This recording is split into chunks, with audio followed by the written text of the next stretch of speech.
Sir 36 years నుంచి మీకు నడవాలని ఎందుకు అనిపించింది సార్?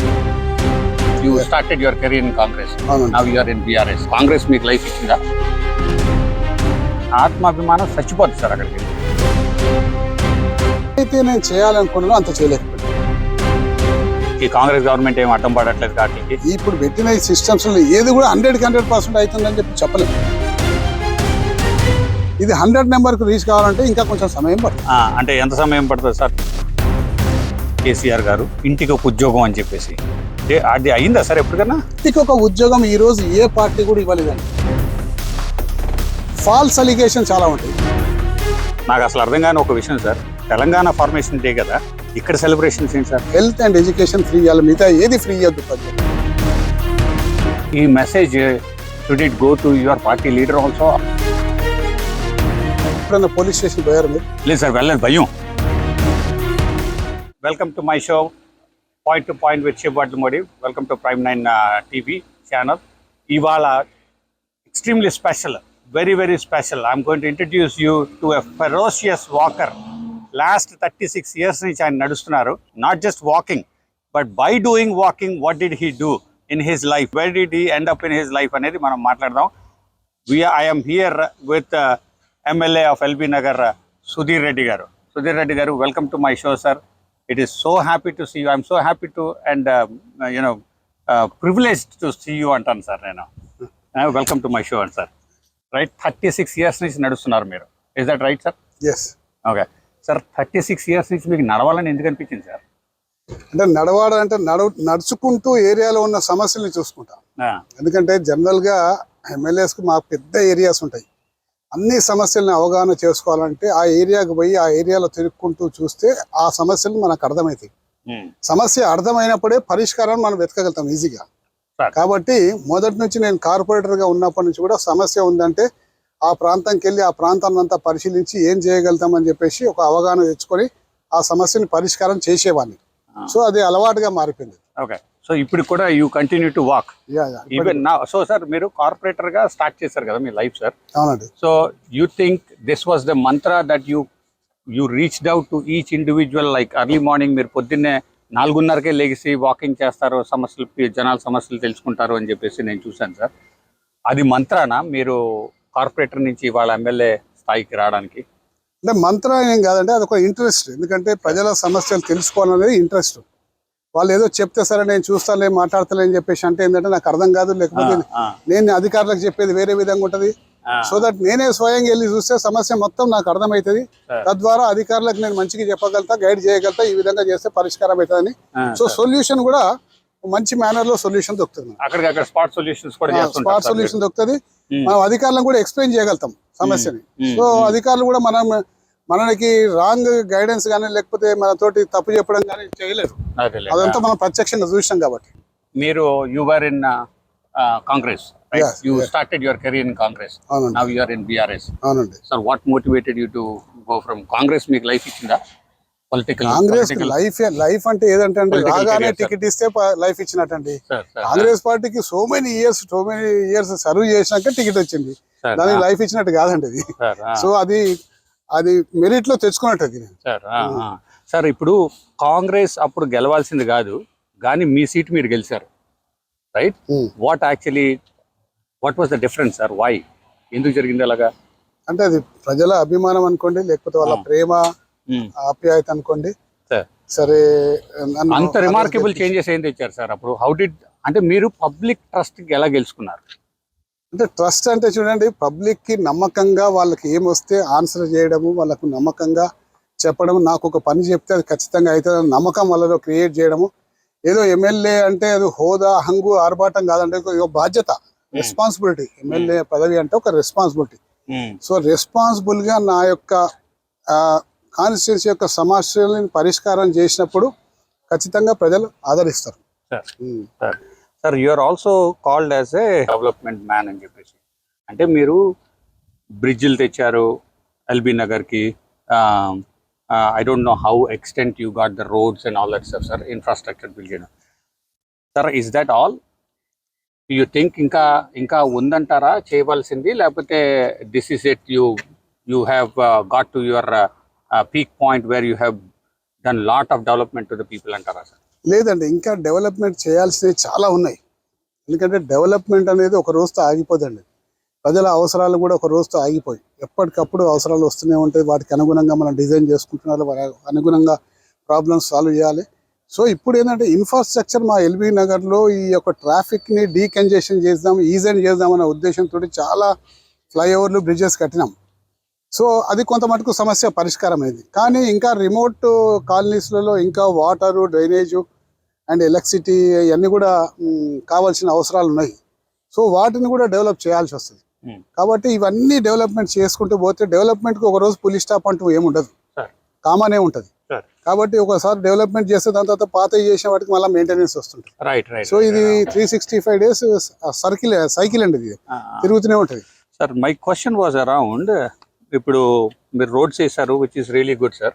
అమెరికాలో ఉన్నాం ఇవాళ, డాలస్ నగరంలో, ఫ్రిస్కోలో ఉన్నాం మనం.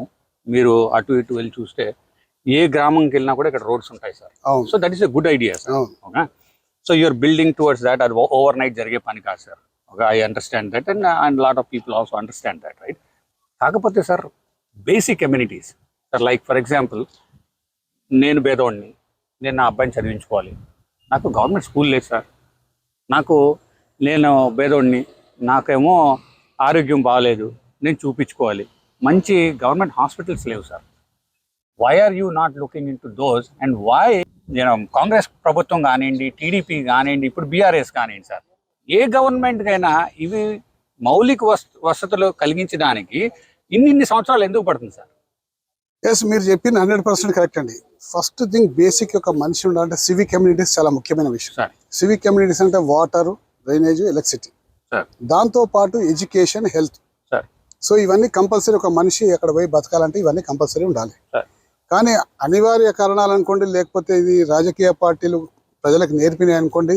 భారతదేశ రాజకీయాల్లో ఏ విధంగా ఉన్నాయంటే అలవి కాని హామీలు ప్రజలకు ఇచ్చేసి ఆ అలవి కాని హామీల్ని నెరవేర్చే ప్రాసెస్లో ఉన్న స్టేట్ యొక్క ఫైనాన్షియల్ కండిషన్ మొత్తం కొలాప్స్ చేసేసి ఏ డెవలప్మెంట్ చేయకుండా కేవలం ఓట్లని, గవర్నమెంట్ డబ్బులతో ఓట్లు కొనే అలవాటు పార్టీలకు మారిపోయింది సార్. అంటే ఆ పార్టీ మీ పార్టీ కూడా అలాగే ఉండొచ్చు, మా పార్టీ కూడా ఉండొచ్చు. కానీ మా పార్టీకి ఇతర పార్టీ వాళ్ళు చేసిన తేడా ఏంటంటే మా నాయకుడు కేసీఆర్ గారు సంపదను పెంచిండ్రు, పెంచిన సంపదను పంచిండ్రు.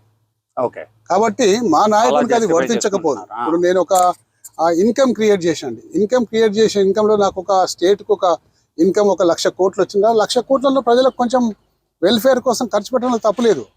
కానీ అసలు ఏమాత్రం క్రియేట్ చేయకుండా ఉన్న ఇన్కమ్ కన్నా డబల్ ప్రామిసెస్ ఇచ్చేసి, వాగ్దానాలు ఇచ్చి వాటిని డెలివరీ చేయలేక మిగతా డెవలప్మెంట్ అంతా కూడా స్టాండ్ స్టిల్ అయిపోవడం అనేది చాలా దారుణమైన విషయం. ప్రస్తుతం కాంగ్రెస్ పార్టీ ఇప్పుడు ఆ పొజిషన్ లో ఉన్నది. ఏదో టీఆర్ఎస్ పార్టీ కన్నా ఎక్కువ ప్రామిసెస్ చేస్తే మాకు ఓట్లు వేస్తారని చెప్పేసి అనుకున్నారు. ఓట్లు వేసిన ప్రజలు గెలిపించింది. కానీ వాటిని డెలివరీ చేసే ప్రాసెస్ లో అట్టర్ ఫెయిల్ అయిపోతుంది. అట్టర్ ఫెయిల్ తో పాటు 2 రకాల నష్టం. వాటిని డెలివరీ చేయలేరు, మిగతా డెవలప్మెంట్ చేయలేరు. మీరు అన్నట్టు ఇప్పుడు ఒక గ్రామం ఉంది, అక్కడ ఒక మంచి చిన్న hospital, PHC, primary health centre రావాలి, ఒక మంచి స్కూల్ రావాలి, ఆ గ్రామానికి మంచినీటి సదుపాయం ఉండాలి, ఆ గ్రామంలో రోడ్లు ఉండాలి, ఆ గ్రామంలో సివేజ్ సిస్టమ్ ఉండాలి. ఇవన్నీ పక్కకు పెట్టేసేసేసి కేవలం 4,000 పెన్షన్ ఇస్తామని చెప్పేసి, లేకపోతే కళ్యాణ లక్ష్మితో పాటు తులం బంగారం ఇస్తామని చెప్పేసి, లేకపోతే ఆడవాళ్లకు 3,000 రూపీస్ పెన్షన్ ఇస్తామని చెప్పి, ఇవన్నీ కూడా ఇంపాసిబుల్ చేసేటి, కానీ హామీలు ఇచ్చేసారు. సో భారతదేశంలో ఉన్న రాజకీయ పార్టీలు ఒక లెసన్ నేర్చుకోవాలి. ఏంటంటే ఎంత బడ్జెట్ ఉంది, ఎంత మటుకు మనం వెల్ఫేర్ స్కీమ్స్ కి పెట్టగలుగుతాం, మిగతా డెవలప్మెంట్ కి కంపల్సరీగా పెట్టాలని చెప్పేసి దేశ రాజకీయ పార్టీలో ఒక అవగాహన రావాల్సిన అవసరం ఉన్నది. కామన్ మెన్షన్ ఇప్పుడు క్వశ్చన్ చేస్తుంది ట్యాక్స్ పేయర్. నేను ట్యాక్స్ పేయర్ ని నా డబ్బు వృధా కాకూడదు, నేను పే చేసిన డబ్బుని ప్రజలకు సక్రమంగా ఉపయోగించాలి. నా ఉద్దేశంలో, పర్సనల్ ఒపీనియన్ లో only health and education free ఇవ్వాలి, మిగతా ఏది ఫ్రీ ఇవ్వద్దు ప్రజలకు. సార్ ఈ message should it go to your party leader also or do you actually పంపిస్తారా సార్ ఈ మెసేజ్? నా పర్సనల్ ఉద్దేశం అని చెప్తున్నా. నా పర్సనల్ ఉద్దేశం ఏంటంటే, నా వ్యక్తిగత అభిప్రాయము, ఓన్లీ హెల్త్ అండ్ ఎడ్యుకేషన్, మిగతా ఏది కూడా ఫ్రీ ఇవ్వద్దు. I totally agree with you. Wonderful service ఇవ్వాలి ప్రజలకు, అంతా వండర్ఫుల్ సర్వీస్ ఇవ్వాలి, కానీ ఫ్రీగా ఇవ్వద్దు. సార్ మీరు సర్వీస్ అన్నప్పుడు నాకు ఇంకో క్వశ్చన్ వచ్చింది సార్. చాలా ఇప్పుడు మీరు మన ఇండియాలో చూస్తే పోలీస్ వ్యవస్థ ఉంటుంది కదా సార్, ఆర్ గవర్నమెంట్ వ్యవస్థలు ఉన్నాయి, ఎంఆర్ఓ ఆఫీసులు, లైసెన్స్ ఆఫీసు, ఇవన్నీ చాలా ఆఫీసులు ఉన్నాయి కదా సార్. మీరు సర్వీసెస్ అన్నారు కాబట్టి ఈ question came to my mind. And ఇది ఎప్పుడు కూడా జరుగుతూనే ఉంటుంది, రన్నింగ్లోనే ఉంటుంది సార్. అది ఇప్పుడు పోలీస్ వ్యవస్థ ఉంది. ఇప్పుడు నేను పేదవాడిని, మిడిల్ క్లాస్ సార్, పేదవాడే అవ్వక్కర్లా, మిడిల్ క్లాస్. నేను పోలీస్ స్టేషన్కి నా సమస్య చెప్పుకోవడానికి వెళ్ళాలి అంటే నేను పోసేసుకుంటాను సార్. ఎందుకు? 1 విన్నసరి కదా, 2 జీరో రెస్పెక్ట్, ఆత్మాభిమానం చచ్చిపోద్ది సార్ అక్కడికి వెళ్తే.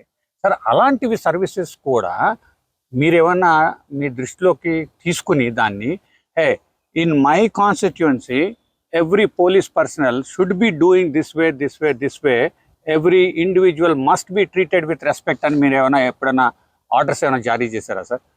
ఎస్, అంటే మీకు విషయం చెప్తా. మీరు ఎప్పుడు హైదరాబాద్కి ఎప్పుడు వచ్చిన ఈ మధ్యలో లేటెస్ట్గా చాలా లేటెస్ట్ వచ్చిన ఫిబ్రవరిలో వచ్చాను సార్. ఫిబ్రవరిలో ఎప్పుడైనా పోలీస్ స్టేషన్ పోయారు మీరు? లేదు సార్, వెళ్ళలేదు, భయం నాకు. అదే చెప్తున్నా కదా, ఇప్పుడు ఇక్కడ నేను ఎప్పుడు పోలేదు సార్. అయితే మీకు చెప్తా వినండి.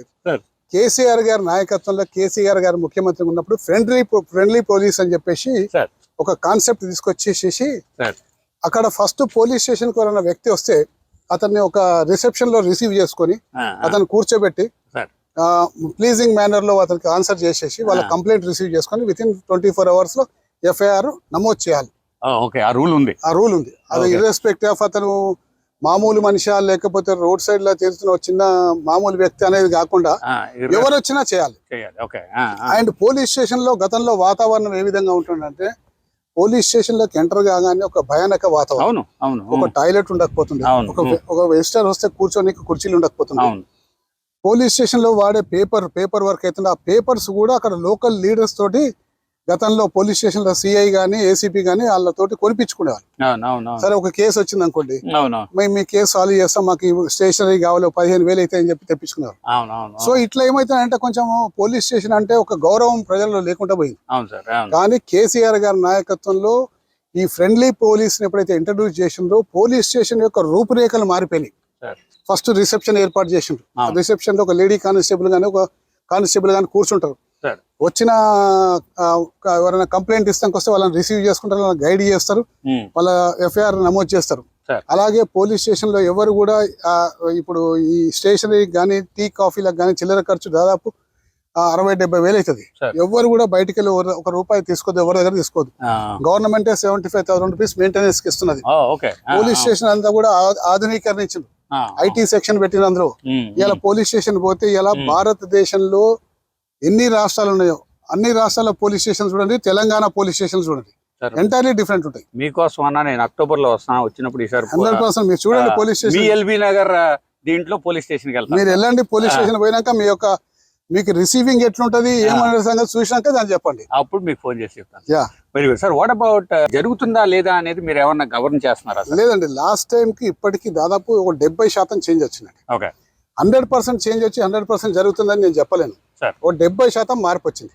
మార్పు అనేది ఎప్పుడు కూడా అంత 100% ఒకసారి రాదండి. ఈ 70% వచ్చింది, ఆ 25-30% కూడా కొద్ది రోజుల్లో వచ్చేస్తాయి. ఆ మార్పు ప్రారంభమైంది కూడా కేసీఆర్ గారి నాయకత్వంలో వారు ఇచ్చిన సూచనల మేరకు ప్రారంభమైంది.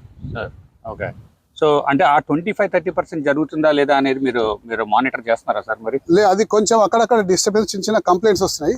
కమింగ్ డేస్ లో ఆ కంప్లైంట్స్ కూడా రెక్టిఫై చేసుకొని 100% న్యాయం అయ్యేటట్టు కూడా చొరవ తీసుకుంటారు సార్. ఇప్పుడు మీరు you are the one MLA and LB Nagar is a big place కదా సార్. మీ కింద do you have a proper team which actually brings the truth to you sir? మీ భజన పాడడం కాకుండా, ఎందుకంటే చాలా మంది నాయకుల దగ్గర అదే జరుగుతుంది sir, which I don't see with you. I have very good feeling about you అంటే నేను చేసిన రీసెర్చ్ బట్టి సార్. ఈ భజన బ్యాచ్లు కాకుండా do you have a proper governing people? ఎందుకంటే మీరు అన్ని సందుల్లో మీరు వెళ్ళలేరు, అన్ని సమస్యలు మీరు తీర్చలేరు, ఎందుకంటే 100 మంది 1000 మంది ఉన్నారు కదా. But do you have a proper team which actually brings out that Sudheer garu మన గురించి పీపుల్ ఎలా అనుకుంటున్నారు అని చెప్పి ఫ్యాక్ట్స్ ఆన్ యువర్ ఫేస్ తెచ్చగలిగే టీం ఉందా మీకు? 100% ఉందండి. ఇంకోటి కూడా మనం కూడా అన్ని విషయాలు మన వాళ్ళు చెప్పే విషయాలు కూడా అన్నిటిని తీసుకొని పొంగిపోవద్దు సార్. ఫ్యాక్ట్ ఏం జరుగుతుంది అండ్ గ్రౌండ్ లో రియాలిటీ ఏముందనే సంగతి కూడా మనం తెలుసుకునే ప్రయత్నం చేయాలి. చేసినప్పుడే మనం కరెక్ట్ పిక్చర్ మన ముందుకు వస్తుంది. సో రోజు నా వెంబడి ఉండే వాళ్ళు చెప్పినవే నేను వింటే నాకు అసలు పిక్చర్ నాకు కనిపించదు. కాబట్టి వాళ్ళు చెప్పినవి వినుకుంటూ నా ఓన్ సోర్సెస్ ద్వారా నేను real what is going information on అనేది తెప్పించుకోవాలి. తెలుసుకుంటారు మీరు. తెప్పించుకొని దాన్ని దీన్ని మ్యాచ్ చేసి చూసుకున్నప్పుడు ఓకే ఏందన్న సంగతి నాకు అర్థమైపోతుంది. సో దాన్ని బట్టి నేను స్టెప్స్ చేయాల్సి వస్తుంది ఓకే అట్లా. సార్ మరి మీ అగైన్ సేమ్ కాన్సెప్ట్లోనే సేమ్ ప్లేస్లోనే, ఎందుకంటే these are like burning topics sir. Everybody faces this day in day out, right? MRO ఆఫీస్కి వెళ్ళినా కూడా వాటిని ఎలా మేనేజ్ చేస్తున్నారు సార్ మీరు? అంటే ఇప్పుడు ఎంఆర్ఓ ఆఫీస్కి వెళ్తే కొన్ని ల్యాబ్సెస్ ఉంటాయి. ఆ ల్యాబ్సెస్ ఉన్నప్పుడు వాళ్ళంతా ఇమీడియట్ నా దగ్గరకు వస్తారు. సో ఈ ప్రాబ్లం ఉందని చెప్తే ఎంఆర్ఓకి ఇమీడియట్ ఫోన్ చేసి చెప్తాను, ఎందుకు వీళ్ళకి ప్రాబ్లం చేస్తలేరు, ఇమీడియట్ సాల్వ్ చేయమని చెప్పి చెప్తాను. సో ఎంఆర్ఓ ఆఫీస్ అనుకుంటే కొంచెం లోవర్ లెవెల్ ఆఫీస్ అనుకుంటే వాళ్ళు కొంచెం రెస్పాన్స్ సరిగ్గా ఇవ్వకపోతే ఇవన్నీ కొన్ని ఉన్నాయి. సో తప్పనిసరిగా వీటన్నిటి కూడా స్టెప్ బై స్టెప్ అన్ని కూడా ఒకటొకటి సాల్వ్ చేసుకుంటా సార్ ముందుకు పోతాం. These are the problems you are solving sir. ఇవి మీరు ఇవాళ సుధీర్ గారు ఎమ్మెల్యే ఆఫ్ ఎల్బీ నగర్, ప్రజల అభిమానం ఉంది, ఇంకా పెరిగింది. Sudheer becomes an minister. Now Sudheer scope is bigger sir, right?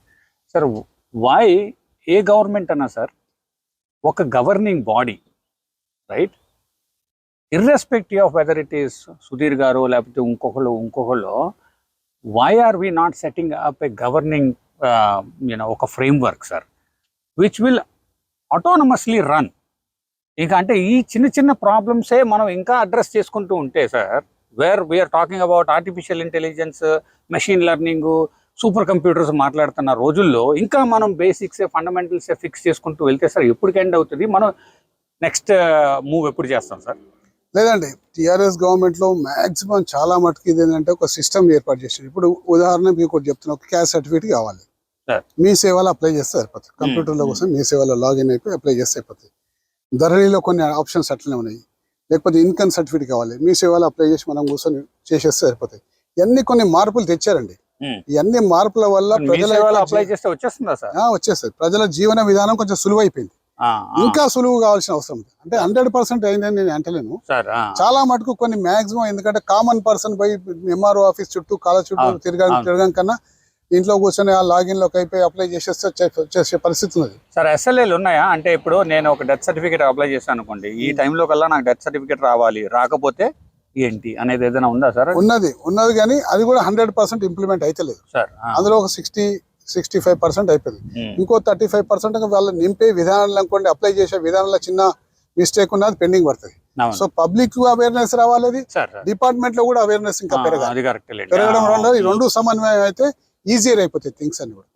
Sir so public awareness అంటే మీరు అన్నట్టు కరెక్టే, చదువుకోలేదు కదా చాలా మందికి. మీ సేవలో అప్లై చేసుకునే సిస్టమ్ తెలియదండి. అవునవును. ఎందుకంటే ఇల్లిటరసీ పీపుల్ చాలా మంది ఉంటారు, వాళ్ళకి అర్థం కాదు. కంప్యూటర్ ఆపరేట్ చేయడం, లేకపోతే అందులో లాగిన్ కావడం, లేకపోతే మీ సేవకు పోయి చెప్పడం, ఇవన్నీ కూడా తెలియదు. తెలియకపోవడం వల్ల ఈ ల్యాప్సెస్ అనేది ఇంకెక్కువ జరుగుతుంది. ఎందుకంటే దీని అడ్వాంటేజ్ తీసుకొని కొంతమంది బ్రోకర్లు స్టార్ట్ అయిపోతారు. మీ ఫామ్ మేము నింపిస్తాము, మీకు రాదు, మేము నింపిస్తే వస్తుంది, దానికి 50 రూపాయలు 100 రూపాయలు ఇవ్వండి, ఇవన్నీ జరుగుతుంది. సో పబ్లిక్ లో అవేర్నెస్ పెరిగి ఆ సిస్టమ్స్ ని కానీ గ్యాడ్జెట్స్ ని కానీ పర్ఫెక్ట్ ఉపయోగించే పరిస్థితికి వచ్చినప్పుడు ఏంటంటే సమస్య ఆటోమేటిక్ తగ్గిపోతాం. సో బేసికలీ మీరు ఏమంటున్నారు, ఎడ్యుకేషన్ కూడా పెంచాలి. ఎడ్యుకేషన్ చాలా ఇంపార్టెంట్ సార్. మరి అంటే గవర్నమెంట్ స్కూల్స్ కోసం అది మీ ఎజెండాలో ఉందా? ఎల్బీ నగర్లో అట్లీస్ట్ మీకు, ఎందుకంటే ఇప్పుడు మీ స్కోప్ ఎల్బీ నగర్ కదా సార్.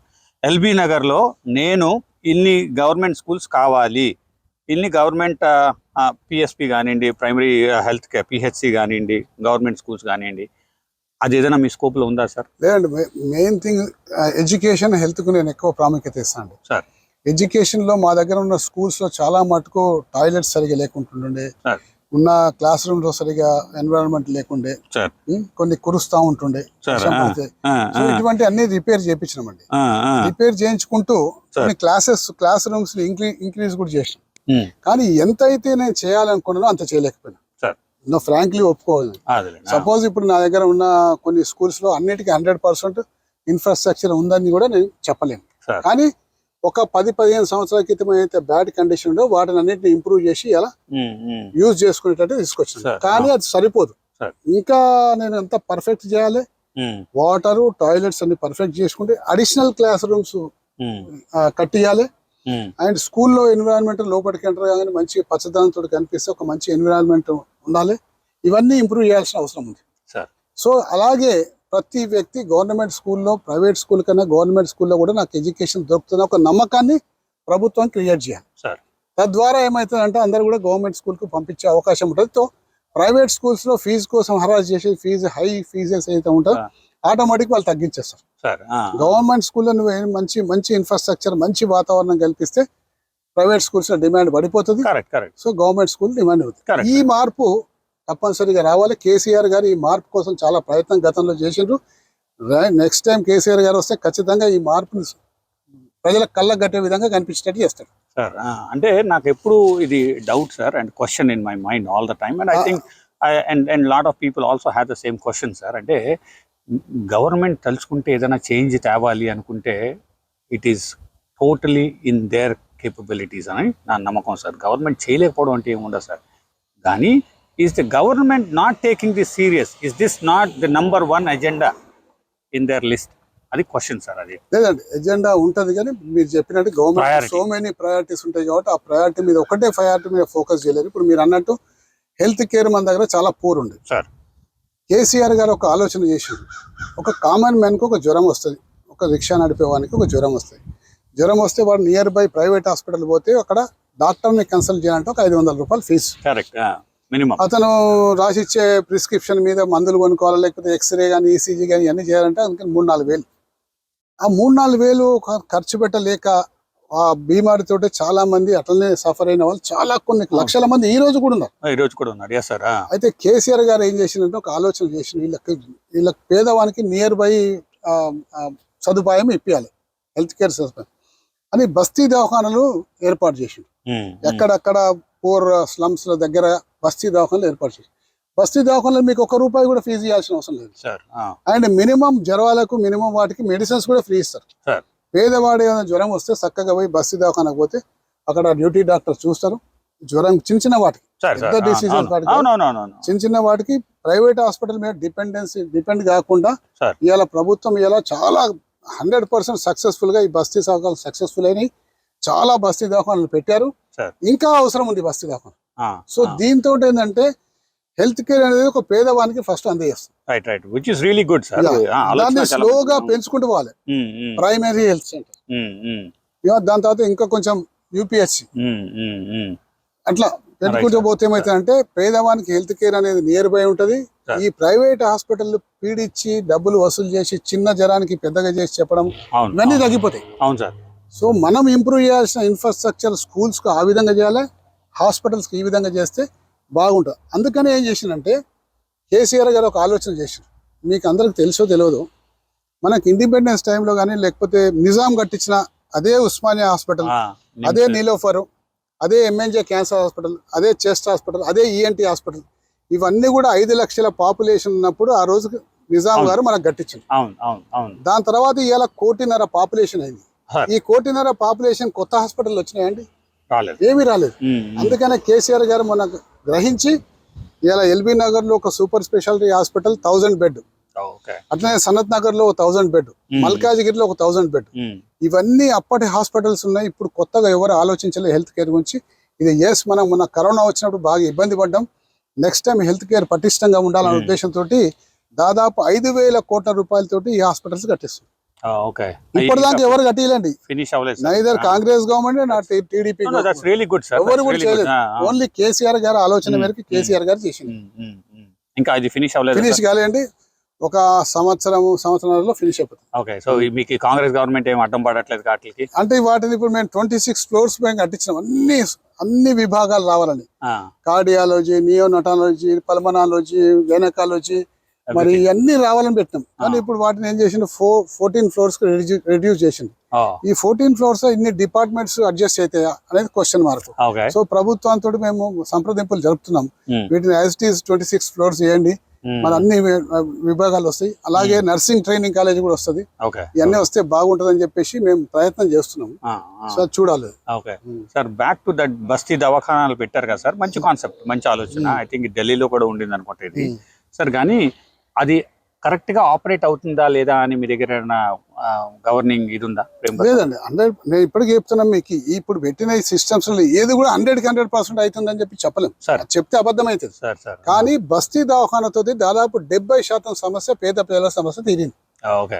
ఒక చిన్న స్లమ్ లో ఉండేవాడికి జ్వరం వస్తే నియర్ బై హాస్పిటల్ పోవాలి. అదే. ఇప్పుడు అది పోతలేడు, బస్తీ దవాఖానకి వెళ్ళిపోతుంది. ఓకే. ఓకే. బస్తీ దవాఖానకి వెళ్ళిపోయి జీరో నుంచి వి వెంట్ టు సమ్వేర్ జీరోకి వెళ్ళి ఒక 60% 70% వచ్చారు. ఇది 100 నెంబర్ కు రీచ్ కావాలంటే ఇంకా కొంచెం సమయం పడుతుంది. అంటే ఎంత సమయం పడుతుంది సార్? ఇంకా వీటిని ఇంప్రూవ్ చేయాలి. ఇప్పుడు ఏం చేసిన కేసీఆర్ గారు ఒక 15 రకాల బ్లడ్ శాంపిల్స్ కూడా ఇస్తారు ఫ్రీగా. అంటే మీకు షుగర్ ఉందా లేదా, లేకపోతే ఇంకేది ఉందా లేదా, బ్లడ్ శాంపిల్ చెక్ చేస్తే వాటి రిపోర్ట్స్ కూడా ఇస్తారు. సో వాటిని ఇంకా ఇంప్రూవ్ చేసి అక్కడనే ఎక్స్రే మిషన్ పెట్టి అక్కడక్కడనే డయాగ్నోస్టిక్ ల్యాబ్ పెట్టేసేస్తే ఏమైతే ఇమీడియట్ గా ఫాస్ట్ గా వస్తుంది సర్వీస్. సో ఇవన్నీ ఒక రోజులో చేయలేము. ఫస్ట్ ఫౌండేషన్ బస్తీ దవాఖానా, దీన్ని స్లోగా దాన్ని ఎక్స్పాండ్ చేసుకుంటూ పోవాలి. So these are all the public problems, sir. As a common man, I was asking you all these things. Besides this, sir, you have a good faith on KCR garu, and obviously has done good things for the state, and you also agree that it is not 100% done. Sir, అయితే ఆయన కొన్ని promises ఇప్పుడు మీరు అన్నారు. ఇప్పుడు చాలామంది మీ political party వాళ్ళు చాలామంది అంటున్నారు దట్ కాంగ్రెస్ గవర్నమెంట్ చాలా ప్రామిసెస్ చేసింది and they haven't done anything like that అని చెప్పి. అలాంటి మీ కేసీఆర్ గారు కూడా ఈ ఆల్సో హ్యాస్ ప్రామిస్, రైట్, ఇంటికి ఒక ఉద్యోగం అని చెప్పేసి. అది అయిందా సార్ ఎప్పటికన్నా? లేదండి. అంటే ఇప్పుడు ఇంటికి ఒక ఉద్యోగం అంటే కేసీఆర్ గారి హయాంలో దాదాపు 1,90,000 ఉద్యోగాలు ఇష్యూ చేసి 1,90,000 ఉద్యోగాలు ఏ డిపార్ట్మెంట్ ఎన్నెన్ని నోటిఫికేషన్స్ పడి ఎంతమందిని హైర్ చేసుకుని ఎంతమందిని అపాయింట్మెంట్ ఆర్డర్ ఇచ్చింది స్పష్టంగా ఉన్నది. స్పష్టంగా అంటే చాలా స్పష్టంగా క్లియర్ కట్ గా గతంలో లిస్టులు కూడా మేము సబ్మిట్ చేసినాం. ఇంటికి ఒక ఉద్యోగం ఈ రోజు ఏ పార్టీ కూడా ఇవ్వలేదండి. ఏ పార్టీ కూడా ఇవ్వలేదు. ఇంటికి ఒక ఉద్యోగం. కానీ మాక్సిమం యూత్ కి ఉద్యోగాలు ఇచ్చే అవకాశం ఉంటుంది. నెంబర్ 2, ఎప్పుడైనా ప్రైవేట్ పార్టిసిపేషన్ లో గవర్నమెంట్ లో ఉద్యోగాలు మీరు పెంచలేమండి. ఉద్యోగాలు ఎన్ని ఉన్నాయో అనే ఇవ్వగలుగుతాం. కానీ ప్రైవేట్ పార్టిసిపేషన్ లో మీకు ఉద్యోగ అవకాశాలు వచ్చే విధంగా యువతని మీరు తర్ఫీదు ఇవ్వాలి. ఇప్పుడు మోటార్ గ్యారేజ్ ఉంది. ఈ గ్యారేజ్ లో పని చేస్తాకు ఐటీఐ చేసిన వాళ్ళందరూ కూడా టెక్నికల్ గా దాన్ని మనము ఆపరేట్ చేయడం, రిపేర్ చేయడం నేర్చుకోవాలి. వాటిని ఆ గ్యారేజ్ లో పనిచేసే వాళ్ళు, మోటార్ పనిచేసే వాళ్ళకు ఒక 10 మందికి 20 మందికి మనం ఒక తర్ఫీదు ఇస్తే, తర్ఫీదు ప్రకారం ఏంటంటే వాడు ఓన్ గా లైవ్లీహుడ్ పెట్టుకోగలుగుతారు. సో ఇటువంటి స్కిల్ డెవలప్మెంట్ సెంటర్లను ఏర్పాటు చేసి ఆ స్కిల్ డెవలప్మెంట్ సెంటర్స్ లో వేరియస్ ఆప్షన్స్ ఉన్నాయండి. ఇప్పుడు ప్లంబర్ ఉంటారు. ఈ రోజు హైదరాబాద్ లో ప్లంబర్స్ నిజంగా ఎంత షార్టేజ్ ఉందంటే అది కరెక్ట్ ప్లంబింగ్ చేసేవాడు లేడు హైదరాబాద్. అదొక కోర్స్. దానికి ఒక చిన్న గ్యారేజ్ లాంటిది పెట్టేసి అందులో ఒక 100-200 మందికి సపోజ్ ట్రైనింగ్ ఇచ్చామనుకోండి, అందులో రేపు పొద్దున వాళ్ళకి ఉపాధి వస్తుంది. ప్లంబర్, ఎలక్ట్రీషియన్, ఈ విధంగా అనేక రకాలుగా అనేక అవకాశాలు ఉంటాయి. అందరికీ గవర్నమెంట్ జాబ్స్ ఈ దేశంలో మోదీ కానివ్వండి, కేసీఆర్ గారు కానివ్వండి, మోదీ కేసీఆర్ కలిసినా కానీ ఇప్పిలేరండి ఉన్నమాట ఫ్రాంక్లీ. కాబట్టి ప్రాక్టికల్ గా ఆలోచన చేయాలి. ప్రైవేట్ పార్టిసిపేషన్ లో కానీ స్కిల్ డెవలప్మెంట్ సెంటర్లు ఏర్పాటు చేసి వాళ్ళ ఓన్ లైవ్లీహుడ్ వాళ్ళకి ఎత్తుకునే విధంగా ట్రైనింగ్ ఇస్తే మీకు అన్ఎంప్లాయ్మెంట్ తగ్గిపోతుంది. లేకపోతే రేపు భవిష్యత్తు రాజకీయ నాయకుడు వచ్చేసి నేను అందరికి ఉద్యోగం ఇస్తానంటే శుద్ధ అబద్ధం అవుతుంది, మోసం అవుతుంది, పచ్చి మోసం. ఇవ్వలేరు ఎవరు కూడా. కాబట్టి ప్రజలు ఇది గ్రహించాలి. ఎవరైనా వాగ్దానం చేస్తున్నంటే వీడు ఇవ్వగలుగుతాడా లేదా అన్న సంగతి అవేర్నెస్ ప్రజలకు రావాలి. వచ్చినప్పుడే కరెక్ట్ పర్సన్ చూస్ చేసుకోగలుగుతారు. కాబట్టి ప్రజల్లో కూడా అవగాహన రావాలి. కేవలం రాజకీయ నాయకులు నిందిస్తే లాభం లేదు. రాజకీయ నాయకులు నిజంగా ఓట్ల కోసం అనుకోండి, పవర్ కోసం చెప్తారు. 100% I agree, sir. So other side కూడా అవగాహన ఉండాలి. అది చికెన్ ముందా గుడ్డు ముందా అన్నట్టు అయిపోయింది పరిస్థితి. ఇప్పుడు రాజకీయ నాయకులు డబ్బులు ఇవ్వండి, వీళ్ళు ఓట్లు వేయట్లేదు. వీళ్ళ ఓట్ల కోసం వీళ్ళు డబ్బులు ఇస్తారు. డబ్బులు ఇచ్చిన తర్వాత they spend like crores of rupees. వాళ్ళు మళ్ళీ రికవర్ చేసుకోవాలి కదా. ఇవన్నీ కొన్ని అడ్డదారులు తొక్కడాలు ఇలాంటి. So to your point, I fully agree with you that common man also వాళ్ళు కూడా ఆలోచన చెయ్యాలి. వాళ్ళు కూడా వాళ్ళ రైట్గా ఆలోచన చెయ్యాలి. చేస్తేనే ఈ సమాజం బాగుపడుతుంది, which is I fully agree sir. నా అర్లియర్ క్వశ్చన్స్ అన్నీ కూడా ఏంటంటే మీ గవర్నమెంట్ చేతిలో ఉండేవి ఇవి ఎందుకు జరగట్లేదు, జరిగితే బాగుంటుంది అనేది నా question sir. Sir you are one of the MLA who has minimum to no controversy, sir. But you also got in one controversy, sir. how do you want to justify that, or what do you want to, or you want to fix that, or you want to go back and say, something has happened and my apologies, అలాంటిది ఏదైనా any regrets, sir? Because Nothing మీకు అండి. మచ్చలేని nothing. నేను ఏది నేను ఈ విధంగా జరిగింది పొరపాటు నేను చెప్పుకునే పరిస్థితి నా జీవితంలో రావద్దని కోరుకుంటున్నా. Sir. రాదు కూడా. Sir. ఎందుకంటే ఇప్పటికి 40 years అయిపోయింది నా రాజకీయ జీవితం. 1984 లో స్టార్ట్ చేసిన ఇలా 2041 years అయిపోయింది. Sir. ఈ 41 years లో ఫాల్స్ అలిగేషన్ చాలా ఉంటాయి. ఇప్పుడు నా ప్రతిపక్ష వాళ్ళు అనుకోండి, అదర్ పార్టీ వాళ్ళు అనుకోండి, ఏదో ఫాల్స్ అలిగేషన్ చేస్తూ ఉంటారు. సార్ కోట్ల రూపాయలు సంపాదించిన అంటాడు, కొన్ని 20,000 కోట్లు సంపాదించిన ఒకడు అంటాడు, ఒకడు 60,000 కోట్లు సంపాదించిన ఒకడు అంటాడు. ఇట్లానే ఒక కార్ దగ్గర పోయి ఫోటో దిగితే ఈ కార్ కొనేసిండు ఆయన అంటాడు. ఒకసారి రోల్స్ రాయిస్ దగ్గర ఫోటో దిగినాం, రోల్స్ రాయిస్ కార్ కొనేసిండు అని అంటారు. అంటే ఇటువంటి false allegation, cheap allegation, cheap politics, చిల్లర రాజకీయాలు అనేవి ఆల్వేస్ ఉంటాయి సార్. కానీ మీ మీద ఎక్కువ అలిగేషన్స్ ఏమీ లేవు సార్. మా మీద కూడా ఉన్నాయి. రీసెర్చ్ లో నాకు ఎక్కడ అంత ఇది ఒకటే కనిపించింది sir, which is where you had a conflict with I think corporator and you had some statement, మీరు ఏదో స్టేట్మెంట్ కూడా ఇచ్చారు. నేను చెప్పాను, కానీ అందులో ఎక్కడ కూడా నేను కార్పొరేటర్ గారి పేరు కానీ ఎప్పుడు తీసుకోలేదు. దాన్ని తీసుకోకుండా తీసుకుని దాన్ని కాంట్రవర్సీ, దాన్ని కూడా పొలిటికలైజ్, ఇది కూడా ఒక చిల్లర రాజకీయంలో ఒక భాగము. సరే, అది కోర్టులో కేసు నడుస్తుంది కాబట్టి దాని మీద ఇప్పుడు నేను ఎక్కువ మాట్లాడా, సో దాని మీద ఎక్కువ నేను చెప్పదలుచుకోలేదు సార్. అంటే అసలు ఏ ప్రాబ్లం నేను చేసిన రీసెర్చ్లో సార్, నేను చేసిన మినిమం రీసెర్చ్లో విదిన్ ఓవర్ నైట్ చేశాను. ఎందుకంటే నిన్న రాత్రి చెప్పారు ఇలాగా సుధీర్ రెడ్డి గారు can give you some time అనగానే నేను రాత్రి కూర్చొని చేసిన రీసెర్చ్లో మీ మీద ఎక్కడా కూడా అదర్ దాన్ దిస్ ఇంకెక్కడా కూడా మచ్చ కనపడలేదు నాకు, which is really good. That actually please me and I was very happy to know that there are politicians who doesn't get in to controversies. అందుకనే నేను ఇది నొక్కి అడుగుతున్నాను సార్. ఏదైనా అంటే is this something like you feel అబ్బా అసలంటూ దూరకుండా ఉండాల్సిందా అని చెప్పేసి సార్? లేదంటే ఇప్పుడు అదే మీ దగ్గర 100 కాంట్రవర్సీలు ఉన్నాయి, ఇది ఒక కాంట్రవర్సీ అంటారు మీరు, బికాస్ యూఆర్ కాంట్రవర్షియల్ పర్సన్ అనొచ్చు, but you're not a controversial person, yet you have one mark on you. నేను ఎప్పుడు కూడా అంటే కాంట్రవర్షియల్ రాజకీయాలు ఎప్పుడు కూడా పోలియాన్లో ఇన్వాల్వ్ కాలేదు. ముఖ్యంగా నా రాజకీయ 40 years లో సో మెనీ స్పీచెస్ ఇచ్చుంటా, సో మెనీ డిబేట్స్ పార్టిసిపేట్ చేసి ఉంటా, కానీ ఎన్నడూ కూడా ఇంకొకరిని విమర్శించను, ఒక పార్టీని కానీ ఒక వ్యక్తిని కానీ విమర్శించను. కానీ రాజకీయాల్లో నేను ఉన్నా కాబట్టి ఎదుట మనిషి విమర్శిస్తే జవాబు చెప్పుకోవాల్సిన పరిస్థితి మాత్రం ఉంటది. ఒకవేళ జవాబు చెప్పలేదు అనుకోండి, ప్రజలు నిజమని నమ్ముతారు. అటువంటి పరిస్థితిలో వాళ్ళకి గట్టిగా జవాబు చెప్పినాం. కానీ నా అంతలో నేను ఎప్పుడు కూడా ఒక వ్యక్తిని కానీ ఒక పార్టీని కానీ ఎప్పుడు కూడా విమర్శించాను. సో నాది ఒక పద్ధతి అది. సో ఆ విధంగా నేను ఎప్పుడు ముందుకు పోతూనే ఉంటా. ఓన్లీ డెవలప్మెంట్ గురించి మాట్లాడతా, ఎక్కడ మాట్లాడినా డెవలప్మెంట్ గురించి మాట్లాడతా. మన కాన్స్టిట్యున్సీకి ఏం కావాలి, నెక్స్ట్ జనరేషన్కి ఏం కావాలి, మనం ఇప్పుడు ప్లానింగ్ ఏం ప్లానింగ్ చేయాలి, ఈ ప్లానింగ్ చేసింది 2-3 generations కి ఉపయోగపడాలి అనే తపన తప్ప ఆ పార్టీ ఇట్లా చేసింది, ఆ నాయకుడు ఇట్లా చేసింది అని చెప్పి ఎన్నడూ కూడా నేను ఎప్పుడు మాట్లాడా. సార్ ఇప్పుడు మీరు అమెరికా వచ్చి ఎన్ని 4-5 రోజులు అయింది సార్? 4 days sir. ఇప్పుడు మీరు వచ్చిందేమో తెలంగాణ ఫార్మేషన్ డే సెలబ్రేషన్స్కి వచ్చారు సార్. అవును. నాకు అసలు అర్థం కాని ఒక విషయం సార్, తెలంగాణ ఫార్మేషన్ డే కదా, ఇక్కడ సెలబ్రేషన్స్ ఏంటి సార్? అంటే ఇక్కడ వాళ్ళు ఇన్వైట్ చేసిందండి. తెలంగాణ ఫార్మేషన్ డే 25 years పూర్తయిన సందర్భంగా వాళ్ళు మిమ్మల్ని ఇన్వైట్ చేశారు. తెలంగాణ పార్టీ టీఆర్ఎస్ పెట్టి 25 years అవుతుంది కాబట్టి సిల్వర్ జూబ్లీ సందర్భంగా తెలంగాణ ఫార్మేషన్ డే ఈసారి మేము ఇక్కడ ఘనంగా చేస్తాం, మీరు రావాలని చెప్పి కేటీఆర్ గారిని ఆహ్వానిస్తే కేటీఆర్ గారు వస్తుంది. మా నాయకుడు వచ్చింది కాబట్టి మేము కూడా ఇక్కడ మమ్మల్ని కూడా కొంతమంది పిలిచింది. దానికోసం ఇక్కడ పీపుల్ తోటి మీరు ఆ తెలంగాణ ఫార్మేషన్ డే సెలబ్రేట్ చేసుకోవాలని మీరు వచ్చాం.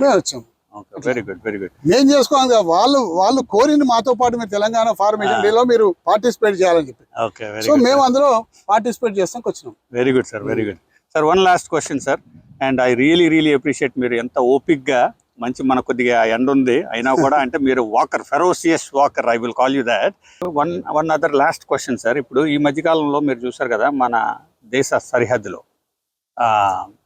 జరిగింది ఏది, పెహల్గామ్ అటాక్ జరిగింది, 26 people చచ్చిపోయారు.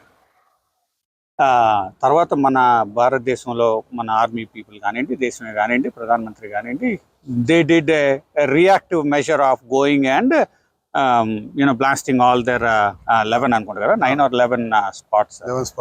What is your take on that, sir? అంటే ఇప్పుడు గత 60 సంవత్సరాల నుంచి చూస్తున్నాం, 60-80 సంవత్సరాల నుంచి ప్రతిసారి టెర్రర్ యాక్టివిటీ మన దగ్గర జరుగుతుంది.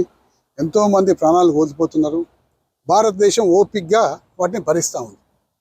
ఓపిక ఉండడం మంచిదే, కానీ అతి ఓపిక కూడా దేశానికి నష్టమవుతుంది. కాబట్టి ఎప్పుడో ఒకసారి మనం రియాక్ట్ అయిపోయి మన సంగతి కూడా చూపెట్టాల్సిన అవసరం వస్తుంది.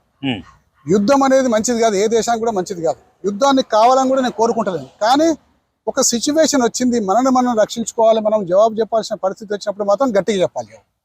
మొన్న గట్టిగా చెప్పాల్సిన పరిస్థితి మనకు వచ్చింది. ఆ అవకాశం వచ్చింది.